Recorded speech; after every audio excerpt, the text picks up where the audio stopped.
When I meet people and try to be positive, negative emotions always seem to take over. I am not able to keep a positive, exuberant state of mind all the time. What can I do about it? All you need to do is just be the way you want to be. It's that simple, but it's also that far away, isn't it? It's that simple.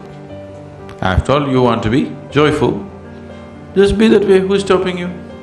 No, they're doing this. See, now, you don't want them to do what they want to do, but you want to do what you want to do. This is a problem. If you want to do what you want to do, you must also be okay with everybody doing what they want to do. That's the only way, because freedom is a two-way stream, isn't it? Yes? Now, is somebody physically torturing you? If that is so, you come, we'll take you away. Because then you need to be protected. Nobody is physically torturing you, they're just doing what they want to do, they're saying what they want to say. Are they just saying just what they know? Isn't it? So, who is causing the mess within you? Yourself. Because somewhere you believe if you become angry, if you become miserable, it may pay off. And it does sometimes. If there are more miserable people around you who value your misery, it pays off, isn't it? Yes? If you act miserable in the house, you get many things. If you're joyful, maybe you don't get.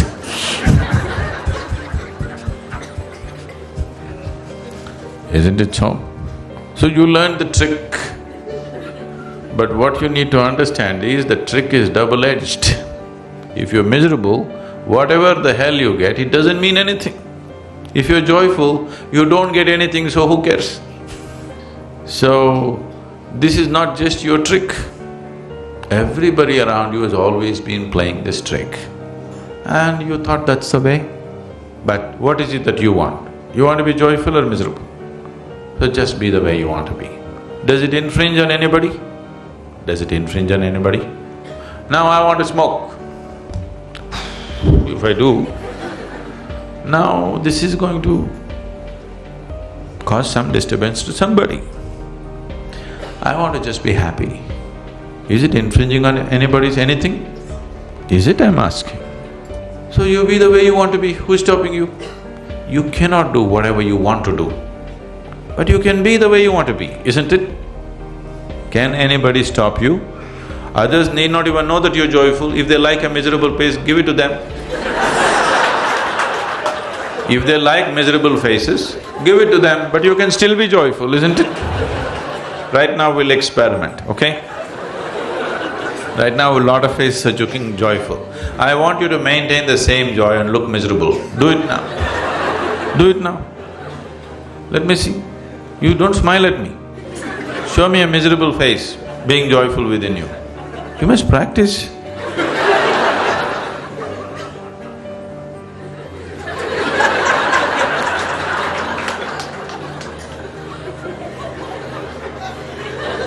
Please do it. See, this will be needed in your home. If you're all the time ha, they'll go crazy. Sometimes they expect a miserable face.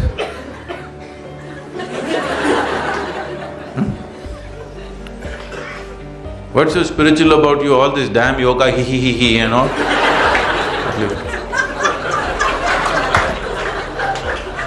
What's the problem? Action should be the way the situation demands. Have I not been insisting on this all the time? But you tell me, which is first? Your way of being is first or action is first? Which comes first? Your way of being. So if you say, I want to be joyful, establish that. Action, as the situation demands. Some people like misery, some people like laughter, some people like crying. Do it. I do everything. Please practice life in the satsang, that's why you're here. Encounter with truth, you know. It should happen here, not after you go home. What I'm telling you is, everything that you do is actually an act, isn't it so? Either you do it consciously or you do it compulsively.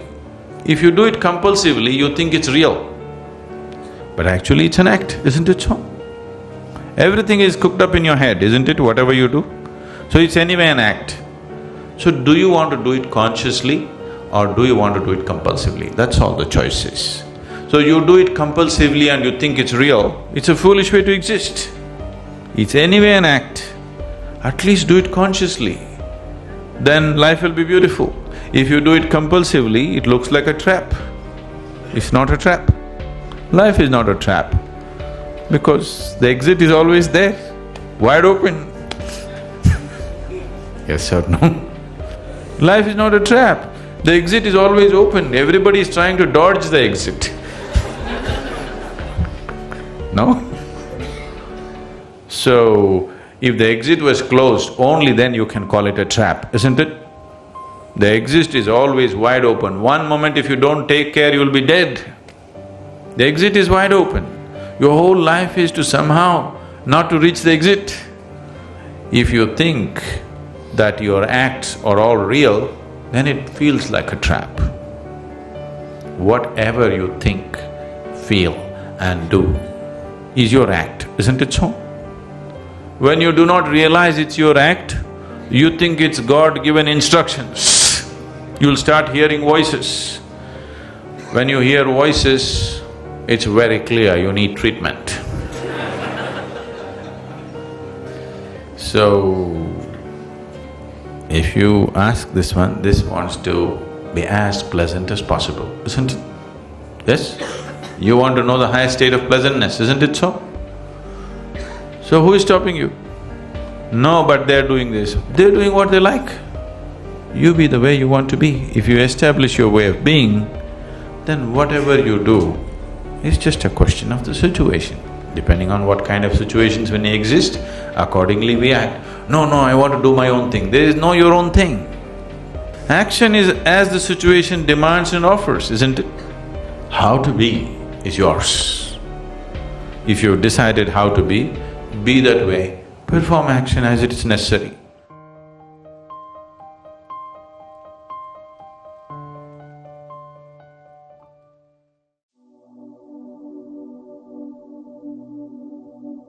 Dear seekers, is it not curious how often we find ourselves entrapped by our own emotions, as if they were the masters of our fate? Why do we allow these passing clouds of anger, fear, and sadness to dictate the sky of our inner being? And have you ever wondered, what if these negative emotions are not obstacles, but rather stepping stones on our path to spiritual awakening? In the exploration of spirituality, we must understand the nature of negative emotions. They are not mere disturbances in our mind, rather, they are signals, messengers from the deepest realms of our being. Just as pain in the body alerts us to pay attention, negative emotions are calls from our psyche, urging us to look within. Consider the example of anger. Often perceived as a destructive force, anger can actually be a catalyst for profound change. When we encounter injustice or betrayal, anger arises as a natural response. But instead of acting out in anger, if we sit with it, meditate upon it, we might find beneath its fiery surface a deep longing for fairness and love. It's not the anger that needs to be suppressed or eliminated, rather, it's our understanding of it that needs to evolve. Fear, too, holds its own spiritual significance. It often arises from the unknown, from the uncharted territories of our life. But is it not the essence of spirituality to delve into the unknown, to embrace the mysteries of existence? Each time we confront our fears, we are taking a step into the spiritual realm of trust and surrender. And what about sadness? This emotion often carries with it a profound depth, a sense of connection to something greater than ourselves. In sadness, we find empathy, compassion, and a deep understanding of the transient nature of life. It reminds us of our shared human experience, binding us together in our vulnerability. In the journey of spirituality, these emotions are not just hurdles to be overcome, but rather they are teachers, guiding us towards a greater understanding of ourselves and the universe. By embracing and understanding our negative emotions, we open the door to a deeper spiritual awakening, where each emotion becomes a brushstroke in the beautiful canvas of our soul's evolution. Dear seekers, never ever shun these emotions, but welcome them with an open heart and a curious mind. For it is through the understanding of our darkest emotions that we find our brightest light, the light of spiritual wisdom and inner peace. The journey of spirituality is not about avoiding or suppressing negative emotions, but rather about understanding their deeper purpose in our lives. Like a lotus that finds its nourishment in the mud, our spiritual growth is often deeply rooted in the experiences that challenge us the most. Take, for instance, the emotion of jealousy. It's often seen as a petty, small-minded emotion, yet it holds within it the seeds of self-realization. When we feel jealous, it's a sign that we are measuring our worth against others, forgetting our unique journey and purpose. Spirituality teaches us that each of us is on a unique path, and jealousy can be a reminder to refocus on our own journey, to look within and find our true worth. Similarly, consider the experience of loss and grief. These emotions can feel overwhelming, like a dark night of the soul. But in this darkness, there is a profound lesson. Grief teaches us about attachment and the impermanence of all things. It invites us to find a deeper connection with the unshakable part of our being that remains untouched by loss. In the depths of grief, we are offered a glimpse of a more profound, spiritual understanding of existence, where the transient nature of the physical world is acknowledged and the eternal nature of the soul is embraced. This brings us to the idea of transformation. Negative emotions are not just to be understood and accepted, they are to be transformed. This transformation is not a denial of these emotions, but an alchemy of the soul. It's about finding the hidden wisdom within these feelings and using that wisdom to grow and evolve. For example, in moments of frustration and impatience, instead of reacting impulsively, we can use these feelings as a reminder to cultivate patience and understanding. This is not just about controlling our reactions, but about genuinely understanding the roots of our impatience. Perhaps it's a hidden fear, a lack of understanding, or a need for control. By exploring these roots, we transform our frustration into a pathway for spiritual growth. And what about feelings of inadequacy or self-doubt? These emotions, while painful, can be powerful motivators for self-improvement and spiritual seeking. They can propel us to explore our inner world, to understand our true nature and potential.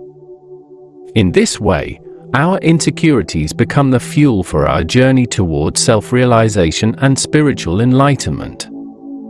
Dear seekers, always remember that negative emotions are not our enemies. They are powerful teachers, guides on our spiritual journey. Each emotion holds within it a lesson, a key to unlocking a deeper understanding of our true nature and our connection to the universe. By embracing these emotions, by learning from them and transforming them, we embark on a profound journey of spiritual awakening. This journey is not about reaching a destination, but about constantly evolving, growing, and discovering the boundless potential of our spirit. So, let us approach our negative emotions with curiosity, openness, and a willingness to learn. Let us remember that in the garden of the soul, even the darkest emotions can bloom into beautiful flowers of wisdom, compassion, and spiritual enlightenment.